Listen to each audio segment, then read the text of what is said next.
parents said. You made us look like monsters. And I thought, you never worried how you made me feel. The words just hung there between us, thick as the dust dancing in the strip of sunlight across their living room.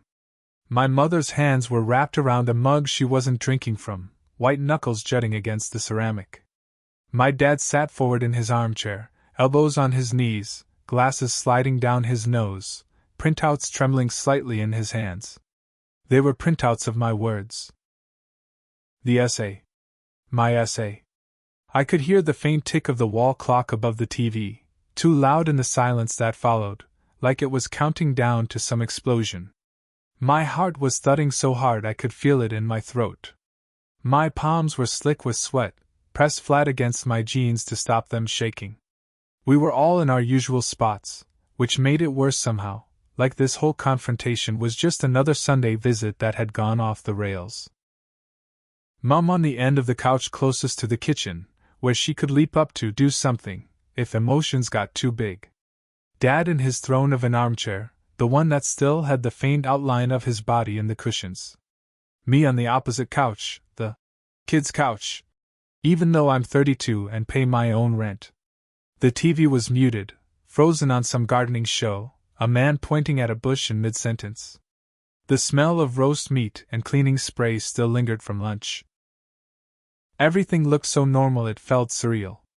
It was a Saturday afternoon, 3 weeks after my essay was published. I use the word published generously. It wasn't like I'd written a book or something. It was a personal piece on a modest online magazine about psychobreaking and healing from childhood emotional abuse, written under a pseudonym. I honestly didn't think anyone in my family would ever see it. No names, no identifying details. Just stories. My stories. But the internet is smaller than you think, and my cousin Amy apparently reads that magazine religiously. She texted me a screenshot with, "Is this you? Because this sounds a lot like your parents." I stared at it for a full minute, heart pounding, before I admitted, "Yeah. Please don't send it to them." She didn't. My aunt did. My mother stormed into that Saturday lunch already crackling with some energy I recognized but hadn't seen this intense in years. She clattered dishes, slammed the oven door, smiled too wide at me and too cold at my partner, James. My dad didn't say much at first, but he had his mouth set in that thin line that meant he was just waiting for his cue. We got through overcooked lamb and soggy potatoes, everyone making stilted small talk, and then Mum said, "Right, we need to discuss your article." It turns out that when my aunt forwarded her the link, Mum clicked it on the spot and read every word, then printed it. 3 times. One for her, one for Dad, one for highlighting, apparently. She'd also, true to form, called 3 different people to get their take on whether I had gone too far. The consensus, according to her, was that I had made them look like monsters. The thing is, she wasn't entirely wrong about one part. If you read my piece and then met my parents, you might be surprised. They don't look like the monsters you see on TV. They're normal. They go to church. They host barbecues. Dad helps the neighbors carry in their groceries. Mum drops casseroles off when someone's sick. They smile a lot in public. That's kind of the point. "Do you have any idea?" Mum said, now voice shaking. "How humiliating this is." She slapped one of the printouts against her knee. "To be painted like that. Like some villains. After everything we did for you." I swallowed hard. My own words stared back at me from the page in Dad's hands, little black rows marching neatly under the subheading. "When love feels like walking on glass." "I didn't use your names," I said quietly. "No one outside the family would know it was you." Dad snorted. "We knew," he said. "Amy knew. Your aunt knew. Anyone who reads this and knows us will know. You might as well have put submitted by Alex Roberts, daughter of Keith and Margaret, address such and such." Mum leaned forward. "Is that what you think of us?" she demanded. "Monsters?" I looked at her. Her mascara was slightly smudged, either from crying earlier or from rubbing her eyes. She looked smaller than I remembered, somehow. older. A lock of hair had escaped her bun. For a second, my heart pinched in that old, familiar way it does when I see her hurt.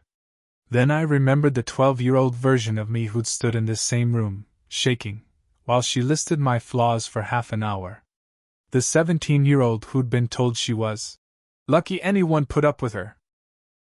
The 22-year-old who'd had a panic attack in the bathroom after a Christmas dinner that was basically a roast with a side of criticism. "No," I said finally. "I don't think you're monsters." I heard my own voice and was surprised by how steady it sounded. "I think you're people who did some really hurtful things and don't want to look at them." "Same thing," Dad muttered. Mum gasped. "How dare you?" she whispered. "After everything. We clothed you. We fed you. We stayed together for you. And this is your thanks? You go online and tell strangers we shattered your sense of self?" She read the phrase from the paper like it had personally insulted her. I flinched. Hearing my own words thrown back at me like accusations felt like standing in front of a mirror I hadn't realized was two-way. "I told strangers how it felt to be your child," I said. "That's different." She opened her mouth, closed it, opened it again. "You made us look like monsters," she repeated, louder this time, each syllable clipped. And that's when the thought came, uninvited, clear as glass. "You never worried how you made me feel." The irony is that I didn't start writing to expose them. I started writing because Hannah, my therapist, suggested journaling might help when my anxiety made my brain too foggy to speak. I'd been seeing Hannah for almost a year, and she'd become used to the way I skirted around details. There was some yelling, I'd say. They were difficult sometimes. It took months to graduate too. My dad screamed in my face when I was 10 because I spilled juice on the carpet. "It might be easier to write it as a story," Hannah said one day. "You're a writer, right?" I shrugged. "I mean, I study journalism. I write marketing copy now." "Still counts," she said. "Sometimes putting it in third person first, there was a girl whose father yelled, can give you enough distance to tell the truth." I went home that night and opened my laptop with the intention of writing a private story. It was supposed to be just for me. But once I started, the words came out like someone had turned a tap on. That first night, I wrote for 3 hours straight. Scenes I hadn't thought about in years lined up, demanding to be acknowledged. Not all huge, dramatic events. Mostly small, specific moments that clung to me like burrs. Like the time Mum told me, at 9, that if I kept crying like that, no man would ever want to marry such a drama queen. Or Dad buying me a cake for my 15th birthday, slamming it down on the table when I didn't react big enough, and saying, "This is the last time I go to any effort. You don't appreciate anything." Or Mum giving me the silent treatment for an entire week at 16 because I'd snapped. "That's not fair," when she compared my grades to my cousins in front of the whole family. I wrote about the knot of dread in my stomach that would start tightening when Dad's car pulled into the driveway. The mental math I did every day: is the house tidy enough? Did I say anything that could be taken the wrong way? Is Mum in one of her moods? Do I need to keep my voice down? When I finally stopped typing, my hands hurt. The document was over 7,000 words long. I hadn't even scratched the surface. I brought some of it to Hannah. She read it quietly, eyes flicking back and forth, occasionally pausing to ask, "How old were you here?" Or, "What happened afterwards?" She underlined a sentence. I learned to swallow my feelings before anyone else could call them ridiculous. "This is powerful," she said. "You're very clear when you talk about your younger self." "Do you notice how much compassion you have for her?" I didn't until she said it.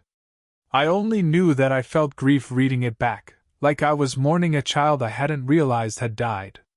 A few months later, a friend from uni who now edits that small online magazine posted a call for personal essays about cycle breakers, people choosing to parent or live differently than they were raised. I hovered over the email for days. When I finally sent a version of my piece, Edited, anonymized, trimmed down to 3,000 words. I honestly expected a polite rejection. Instead, she replied within a day, "This is gutting and beautiful. We'd love to publish it. Pen name okay?" I said yes. I picked a generic pen name. I sent the link to exactly 3 people: Hannah, my group chat, and James. That was it. The thought that my parents might see it didn't properly cross my mind. I know that sounds naive, but they barely know how to work email, let alone read niche online magazines. It felt safe. Like whispering in a dark room. It wasn't. "So," Dad said now, tapping the papers on his knee, "did you enjoy it? Telling everyone what terrible parents we are?" I looked at him. His face was red, but his eyes weren't watery like Mum's. They were sharp, almost hungry. Like he wanted a fight. "I didn't write it to hurt you," I said.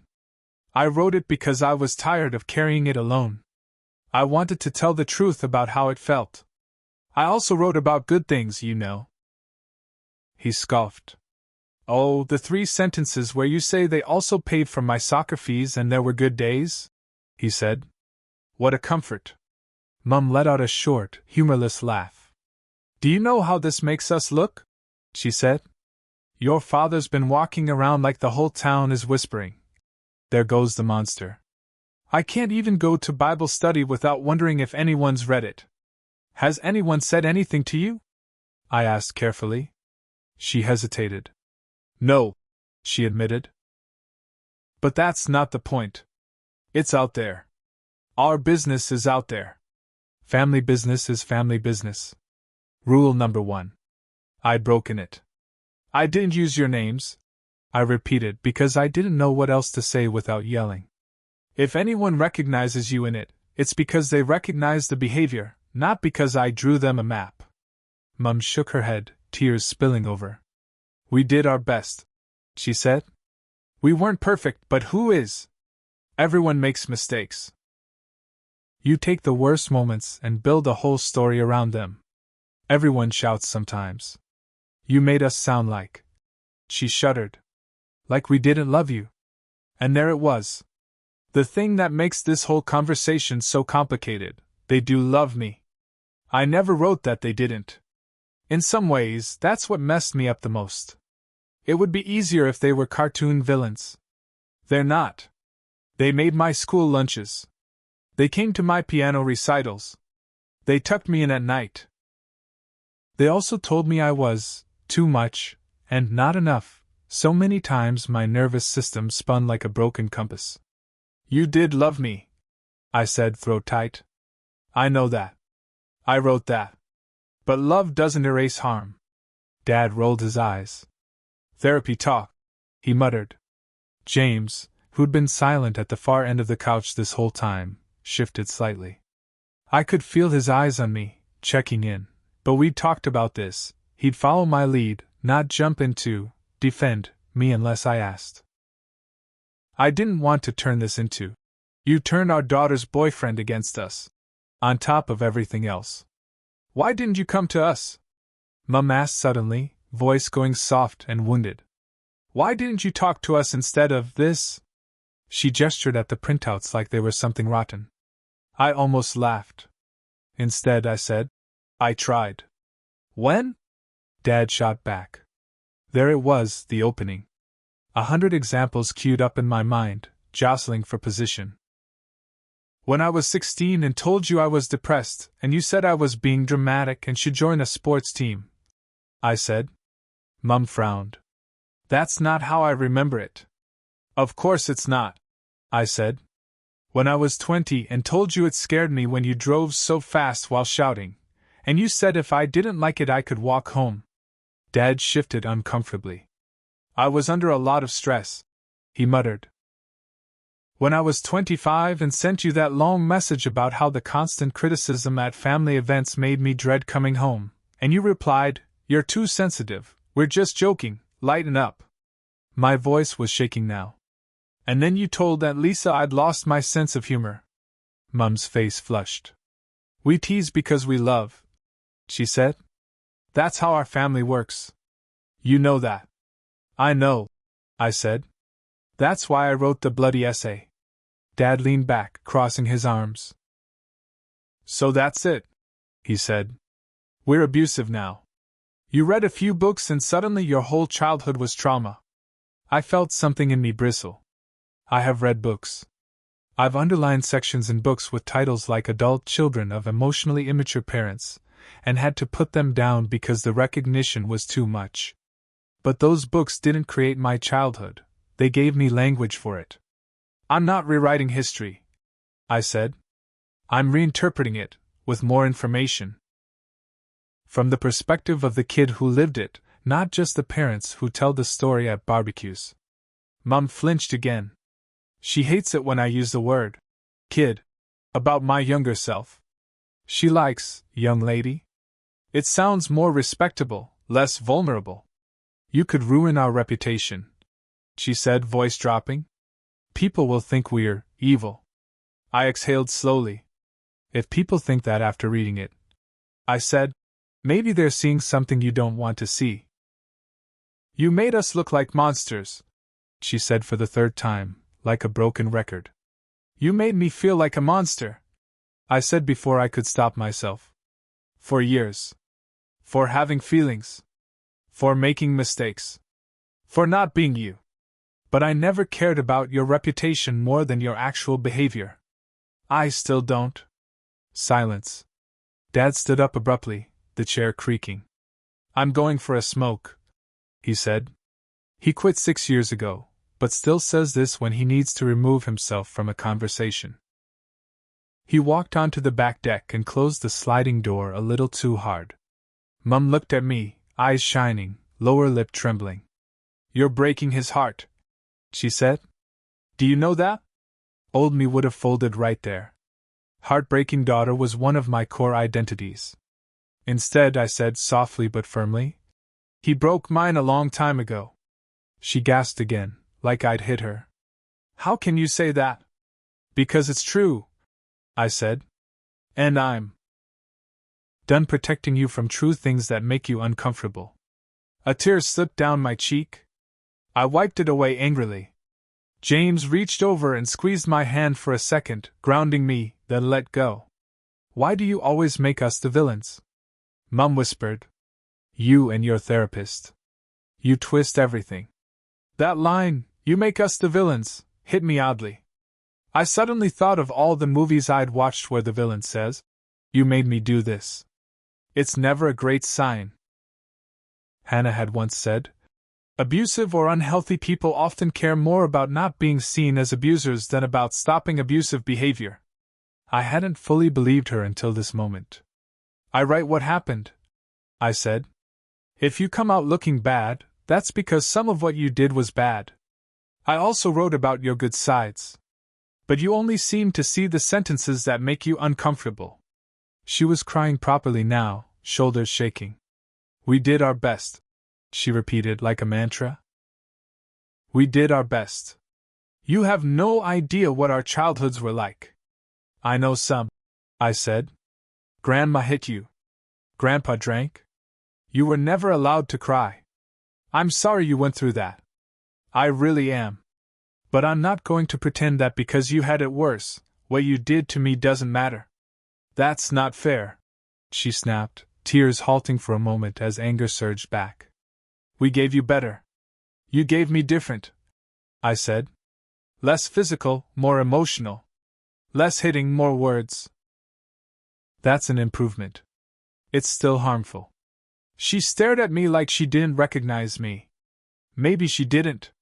The old me would have been apologizing by now. The old me would have thrown myself between her and any possible pain, even at my own expense. I don't know who filled your head with this, she said finally. I did, I said quietly. By finally listening to it. There was another long silence, one that felt less charged with immediate explosion and more tired. James checked his watch subtly. Do you want to head off soon? He mouthed. I nodded slightly. I think I'm going to go, I said, standing up slowly. My legs felt like they belonged to someone else. Mum's head snapped up. So that's it, she said. You just drop this bomb on us and leave? I didn't drop anything, I said. You invited me over and confronted me, I answered. I'm allowed to leave the room now. That's kind of the whole point. You're running away because you know you're wrong, she shot back. No, I said, picking up my bag. I'm walking away because I'm not going to sit here and debate my own memories with the people who gave them to me. As I turned towards the door, she said, in a small voice that nearly undid me. So you do think we're monsters? I paused, hand on the doorknob. The house smelled like my childhood, cleaning products, roast dinners, and something vaguely floral. My stomach twisted. I think you're complicated, I said. I think you love me. I think you're hurt. I think you're defensive. And I think you're so terrified of being seen as bad that you refuse to see where you actually caused harm. Monsters don't care. You do. That's why this hurts so much. She didn't respond. Out on the driveway, the air felt shockingly cold. I took a deep breath, letting my shoulders drop for the first time in hours. James unlocked the car, but before we got in he turned to me. You okay? He asked quietly. No, I said, half laughing, half crying. But also, yes? I don't know. In the car home, I scrolled through the comments on the essay, which I'd been too scared to really read when it first went up. There were a few trolls. Everyone thinks they're traumatized these days. But most were people saying things like, "This is my childhood too," and "I thought I was crazy until I read this," and "Thank you for putting this into words." One comment stuck out. My parents said I made them look like monsters when I started telling the truth. That's when I knew I wasn't crazy. I screenshotted it. That night, I told Hannah everything in our next session. She listened as I recounted the confrontation, my parents' reactions, the guilt that made my chest feel heavy even as some other part of me felt weirdly lighter. It sounds like your parents are more concerned with how they're perceived than with how you've actually felt, she said gently. That's painful. They keep saying I made them look like monsters, I said. Part of me worries they're right. Like, maybe I was harsh. Maybe I should have included more of the good stuff, or toned down the language. Maybe I'm being ungrateful. What does the word monster mean to you? She asked. Evil, I said immediately. Someone beyond saving. Someone who doesn't care. Do you believe your parents are that? I shook my head. No, I said. I don't. That's what's so confusing. They do care. They just care more about some things than others. They care about appearances. They care about sacrifice. They care about being seen as good parents. They don't seem to care that I was terrified half the time. Is it possible, she said slowly, that they feel like monsters because, on some level, they recognize the truth in what you wrote, but don't have the tools to sit with that? So they project it back onto you. You made us look like this, instead of, we did things that look like this when described honestly? I thought about my mom, sobbing about humiliation. My dad repeating, we did our best. Like a shield. Maybe, I said. I don't want to be someone who throws their parents under the bus to feel better. Have you felt better? She asked. I thought about the knot in my chest that had loosened when I hit publish. About the stranger who commented, "Thank you, I feel less alone." About the way my breath didn't catch quite as sharply when my phone lit up with Mom anymore. Not because she was less intense, but because I felt less trapped in her version of reality. Yes, I said softly. I have. In some ways. Then it doesn't sound like throwing anyone under the bus, she said. It sounds like stepping out from under it. I laughed wetly. Therapist metaphors, I said. She smiled. Guilty, she said. Here's the part one don't know how to neatly wrap up for Reddit. I haven't cut my parents off. I don't know if I will. Life is rarely a clean before and after. Since the essay incident, we've had stilted phone calls, a few strained texts. Mum occasionally sends me links to Bible verses about forgiveness, thinly veiled as, "Thought this was beautiful." Dad has emailed me an article titled, "The Danger of Dwelling on the Past." I haven't replied to that one. Sam, my younger brother, texted me a few days after the confrontation. "You okay? Mum said you attacked them." I told them how it felt, I replied. "Good," he wrote. "Someone has to." He admitted he'd read the essay too. "It was like someone had recorded our house," he said. "Except, like, better written." "Do you think I made them look like monsters?" I asked. He sent back, "If the shoe fits and all that." Then, a moment later, "Nah. You made them look human. Just not the version they tell people." That's kind of what I'm clinging to. I guess I'm posting here because I'm struggling with the aftermath in my own head more than anything. I feel guilty. I feel relieved. I feel like a traitor. I feel like I finally stood up for the kid I was. I feel like I've betrayed my parents. I feel like they betrayed me first. All of those things coexist uncomfortably in my chest. When they say, "You made us look like monsters," a part of me immediately wants to rush in and fix it. To reassure them. To write another essay titled, "My Parents Aren't That Bad Actually." Just to even the scales. That's the part they raised. The part that exists to protect their feelings at all costs. But there's another part now. The part that sat with 12-year-old me in my own words and felt compassion instead of contempt. The part that looks at my parents and thinks, "You never worried how you made me feel," and doesn't immediately follow it up with, "So I shouldn't worry about how you feel." Just holds both. I don't know. If you've told your story, online, in therapy, to friends, and your parents responded with, "You made us look like monsters," how did you handle it? Did the guilt ever ease up?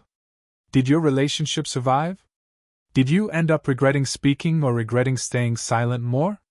Right now I'm somewhere in the middle. Half of me wants to send them the essay with every line of care highlighted, every "There were good days" in bold. The other half wants to write something even more honest. What I do know is this. For the first time in my life, my version of events exists outside my own head. It's out there. It's flawed and partial and written through my lens, but it's real. My parents can call it monstrous all they want. I'm starting to call it something else. Mine.